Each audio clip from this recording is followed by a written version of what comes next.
अस्सलाम वालेकुम दोस्तों, मुझ पर भरोसा रखें, मैं झूठ बोल रहा हूँ। हैं, ये मैंने क्या कह दिया? लेकिन हकीकत ये है कि ये उस किताब का उर्दू में उन्वान बन सकता है जिस पर मैं अभी आपके सामने तबसरा पेश कर रहा हूँ। Trust me, I am lying. लोग रोज़ाना 5 से 7 घंटे अखबार पढ़ते हैं या टीवी देखते हैं, लेकिन उन्हें ये मालूम नहीं होता कि टीवी पर इश्तिहारात, खबरें, ड्रामे और प्रोग्राम बनाने वाले उनके जहन को कैसे कंट्रोल करते हैं और फिर वो इसके गुलाम होकर रह जाते हैं। उन्हें ये एहसास ही नहीं होता कि उन्हें जो कुछ पढ़ाया जा रहा और दिखाया जा रहा है उसके ताने बाने किसने बुने हैं और कहाँ से जा मिलते हैं। रेयान हॉलिडे ने अपनी किताब trust me I am lying में वो हक़ाइक़ बयान करने की कोशिश की है जिनसे क़ारीन को पता चल सके कि मीडिया कैसे काम करता और जहनों में कचरा भरता है। एक बहुत अहम नुक्ता जो अखबार की तहरीर या टीवी के प्रोग्राम के जरिए पेश किया जाता है, इसका मकसद अक्सरियत की नुमाइंदगी नहीं होता बल्कि चंद मखसूस लोगों के मफादात की तकमील होता है। अलबत्ता इसकी कीमत टीवी देखने वालों की अक्सरियत अदा करती है। टीवी पर बहुत महारत के साथ एक काम लोगों में परेशानी और खौफ पैदा करने का किया जाता है और ये काम रिपोर्टर्स खुशहाली की जगह कहत की खबरें फैलाकर करते हैं। दूसरे, एडिटर के लिए वो खबर अहम नहीं जो हक़ाइक़ के एतबार से दुरुस्त हो, बल्कि वो खबर अहम होती है जिससे ज़्यादा पैसा कमाया जा सके। हर कहानी और हर खबर की इशाअत का असल मकसद ज़्यादा से ज़्यादा पैसा कमाना होता है। कारी या नाजिर की तवज्जो भी एक बहुत बड़ा मुकाबला है। अखबार हो या टीवी, आपकी तवज्जो हासिल करने के लिए ऐसी शह सुर्खियाँ और खबरें बनाई जाती हैं जिनसे आप सब कुछ छोड़कर अपनी तवज्जो इस खबर या शय पर कर डालें।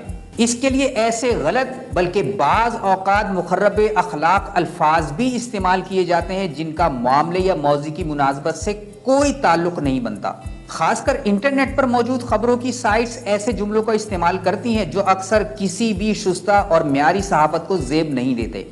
और मुझे अफसोस से कहना पड़ता है कि पाकिस्तान में भी ऐसी वेबसाइट्स और चैनल्स इस किस्म की शर्मनाक हरकत के मुर्तकिब हो रहे हैं। क्यों? उनका मकसद व्यूअर्स की तवज्जो अपनी तरफ कराना और अपना ट्रैफिक बढ़ाना है ताकि वो इससे ज़्यादा पैसा बना सकें। क्योंकि आज की दुनिया में खबर देने वाले रिपोर्टर को उसके हक सच की बुनियाद पर मुआवजा नहीं दिया जाता, बल्कि हक़ ज़र का फैसला वेब ट्रैफिक की बुनियाद पर होता है। इसका मतलब ये हुआ कि रिपोर्टर की खबर और सुर्खी जितनी भड़कीली होगी उतना ही उसके लिए पैसा कमाने का इम्कान ज्यादा होगा। आज की रिपोर्टिंग में अहम ये नहीं कि आपकी बात में कितनी सच्चाई है, असल अहमियत इस बात की है कि आप ये खबर किस अंदाज से पेश करने के काबिल हैं कि वो पढ़ने और देखने वाले के दिमाग को झंझोड़ दे या फौरन अपनी तरफ मुतवज्जे कर ले।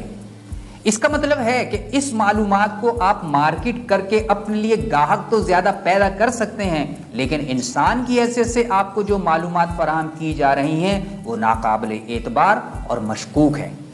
इस मालूमात पर भरोसा नहीं किया जा सकता। मीडिया पर गैर ज़रूरी मालूमात इस अंदाज से पेश की जाती हैं कि वो ज़रूरी लगती हैं, मगर ज़रूरी मालूमात से आप महरूम रहते हैं। मिसाल के तौर पर, आप जब पोटैटो चिप्स का इश्तिहार देखते हैं तो आपको ये नहीं बताया जाता कि ये किस तरह तैयार किए गए हैं और सेहत के लिए कितने नुकसानदेह हैं, मगर ये ज़रूर दिखाया जाता है कि ये चिप्स खाने से खूब मज़ा आता है। यूँ दिमागों को हकीकी और ज़रूरी मालूमात से महरूम कर दिया जाता है, जबकि गैर ज़रूरी और गैर अहम मालूमात की बहुतात है। न्यूरो साइंस ये बताती है कि आप जो कुछ देखते, सुनते, महसूस करते और पढ़ते हैं, इसी तरह की ज़िंदगी इख्तियार करते हैं। टीवी पर जो पैगामात नशर किए जाते हैं वो दर हकीकत अफवाहें होती हैं जो बड़े इदारे अपनी प्रोडक्ट्स या सर्विसेज की मार्केट बढ़ाने के लिए तैयार करते और मुआशरे में फैलाते हैं। ऐसे ही ये बात मशहूर है कि अमरीकी सदारती इंतखाबात के दौरान जिस सदर को जितवाना मकसूद होता है उसे इस अंदाज से पेश किया जाता है कि टीवी देखने वाले नाज़रीन पहले से उसे सदर तस्लीम करना शुरू कर दें। गोया मीडिया का मामला सिर्फ आपकी खरीदो फरोख्त तक महदूद नहीं, इसके जरिए कौमों के मुस्तकबिल को भी नई सिमत दी जाती है और अक्सर पूरी कौम को किसी गलत रास्ते की तरफ ले जाने के लिए ये मीडिया इस्तेमाल किया जाता है। इसलिए अक्सर नाजरीन और क़ारीन को ये इदराक ही नहीं हो पाता कि उन्हें किस तरफ ले जाया जा रहा है, लेकिन जब आप इस तरफ चल पड़ते हैं तो वापसी का रास्ता नहीं होता। अपनी इस वीडियो का इख्तिताम स्टीफन कवी के इस कॉल पर करता हूं कि अगर 25 सेकंड के टूथपेस्ट का इश्तिहार देखकर आप वो टूथपेस्ट खरीद सकते हैं तो क्या 2.5 घंटे की मूवी देखकर नया लाइफ स्टाइल इख्तियार नहीं कर सकते? जी जनाब। अब ये बताइए कि आप अपने घर के टीवी अखबार के साथ क्या मामला करेंगे? فیس بک اور ٹویٹر پر چلنے والی خبروں سے کتنا متاثر ہوں گے؟ کیا اب کسی سیاسی ٹاکرے یا تبصرے کے بعد جذباتی رد عمل سے خود کو محفوظ رکھ پائیں گے؟ فیصلہ آپ کو کرنا ہے، کیونکہ یہ فیصلہ ہی آپ کے مستقبل کو روشن کر سکتا ہے یا تاریخ۔ بہت بہت شکریہ۔